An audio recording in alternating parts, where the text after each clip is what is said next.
Welcome to 99th Monkey Liberty News for Tuesday, August 12th, 2014. I have an interesting article that I'm beginning with today. It's from clearminds.blogspot.com. People can draw energy from other people the same way plants do.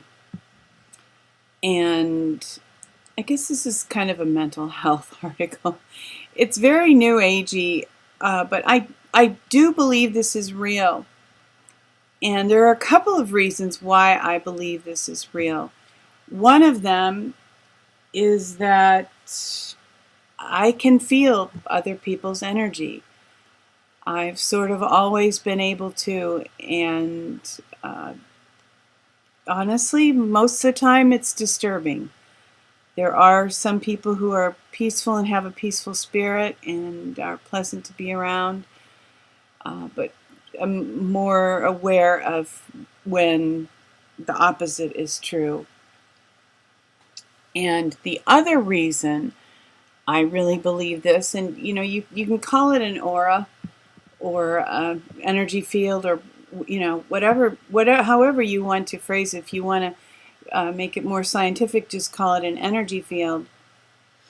And Ian Clayton, who is a great Christian teacher, really one of the only people that I enjoy listening to at this point as far as a preacher, has said that this is scientific fact, that there is an energy field emitted by your brain that's maybe the size of some of what you see here, but there is an energy field emitted by your heart, and it has to do with the vibration that are caused when your heart beats.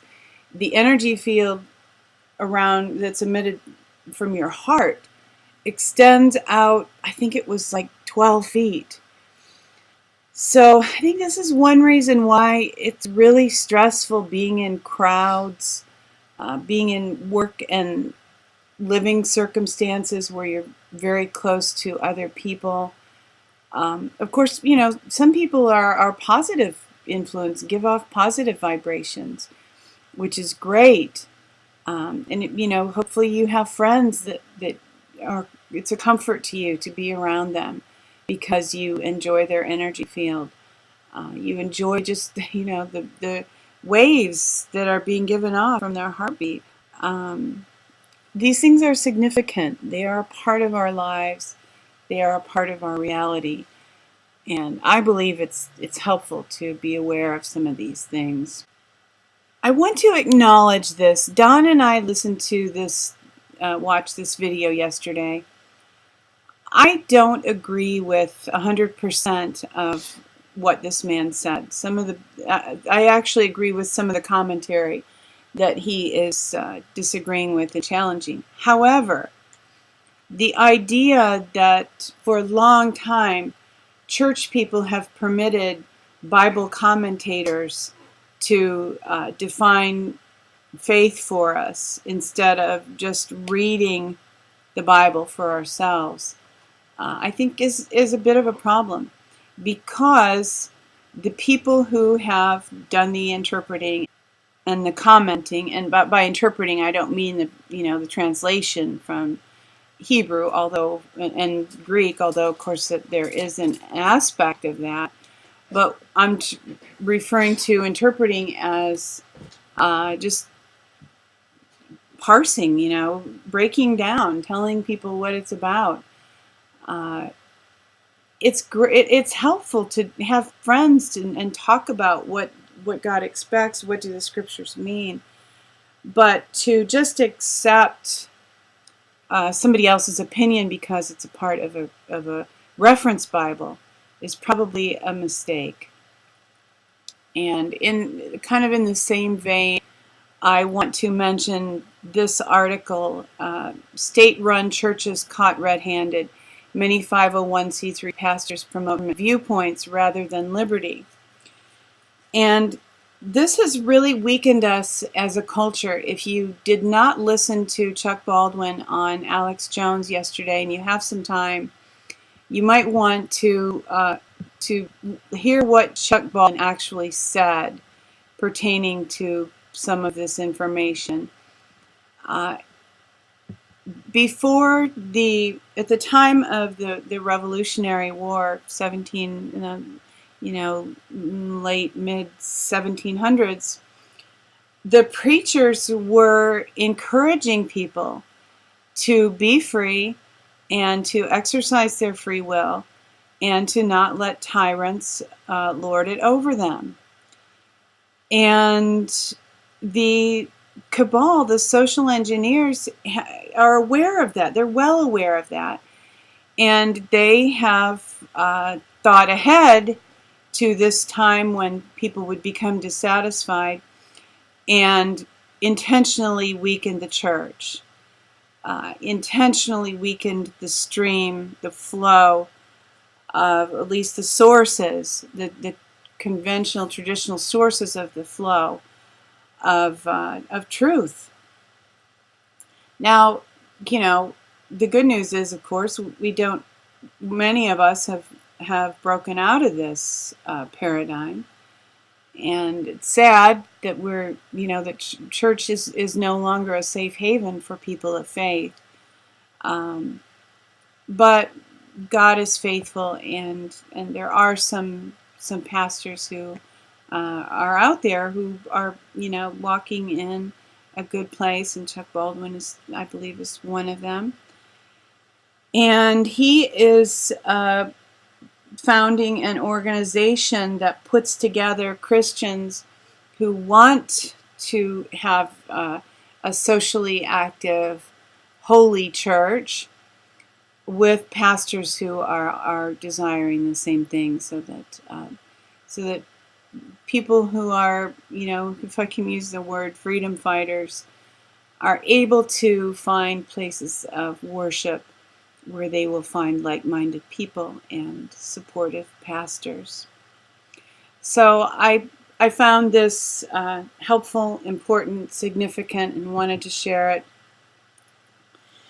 especially in light of, and I'm not saying this is a huge tragedy that Robin Williams died, although I'm sad about it. I think it is indicative of what is going on with many people.